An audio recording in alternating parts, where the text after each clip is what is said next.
There's some new research out that's totally flipping the script on what we thought we knew about body weight and cancer. What if the real risk isn't about how much fat you have, but where you have it? Let's get into it. For ever, we've relied on this one key number to figure out our health risks, including the risk for a bunch of different cancers. But is it really telling us the whole story? What if that one number is missing a huge piece of the puzzle? Okay, so before we dive into what's new and exciting, we first need to talk about the old guard, the standard that's been used for years to measure obesity-related risk.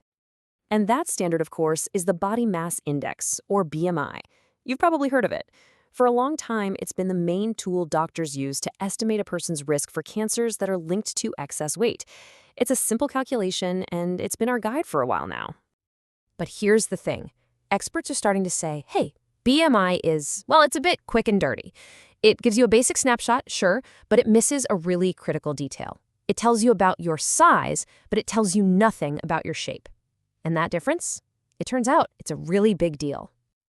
And that brings us to this really fascinating new study that just came out. It's suggesting that if we really want to understand cancer risk, we have to stop just measuring size and start mapping where our bodies are actually storing fat. So the researchers did something pretty clever. They used a special genetic analysis technique. Think of it as a way to use our genes to run a kind of natural experiment, which helps them figure out cause and effect better. This let them map out exactly how fat in different parts of the body might lead to certain cancers, giving us a much, much more detailed picture than we've ever had before.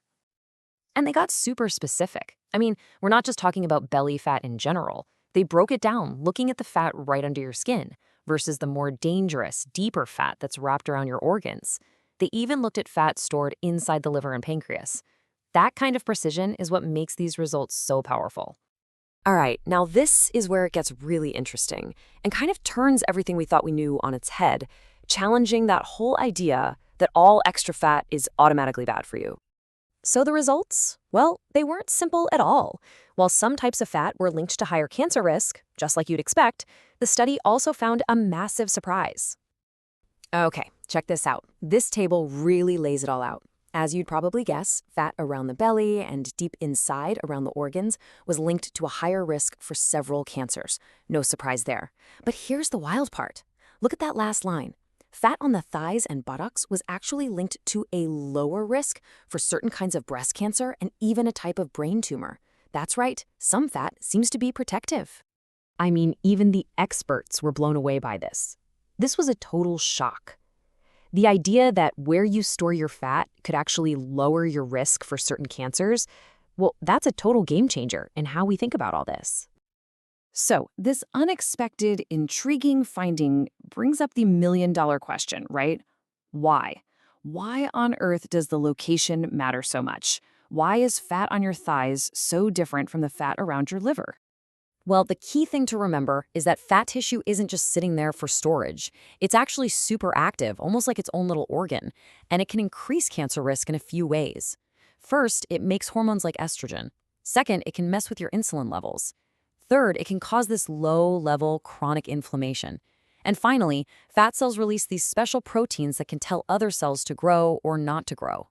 The bottom line is, different types of fat do these four things differently, and that's why their location is so incredibly important. Okay, so what do we do with all this information? How does this change things for us, really? Well, this new understanding points us toward a totally new way of thinking about our health and preventing cancer. What this study is basically screaming at us is that we need to shift our focus. Instead of just staring at the number on the scale or plugging numbers into a BMI calculator, understanding our body shape and where we personally tend to store fat could be a way more powerful clue about our future health risks.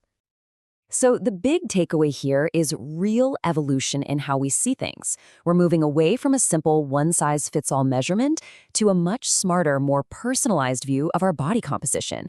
It's a shift from just quantity to quality, or in this case, to location. This really opens the door to a whole new world of personalized cancer prevention, a world that might focus less on just losing weight and more on smart strategies to reduce the more dangerous kinds of fat. It leaves us with a really powerful thought to chew on. Could understanding your own body shape be the new, most important key to protecting your health?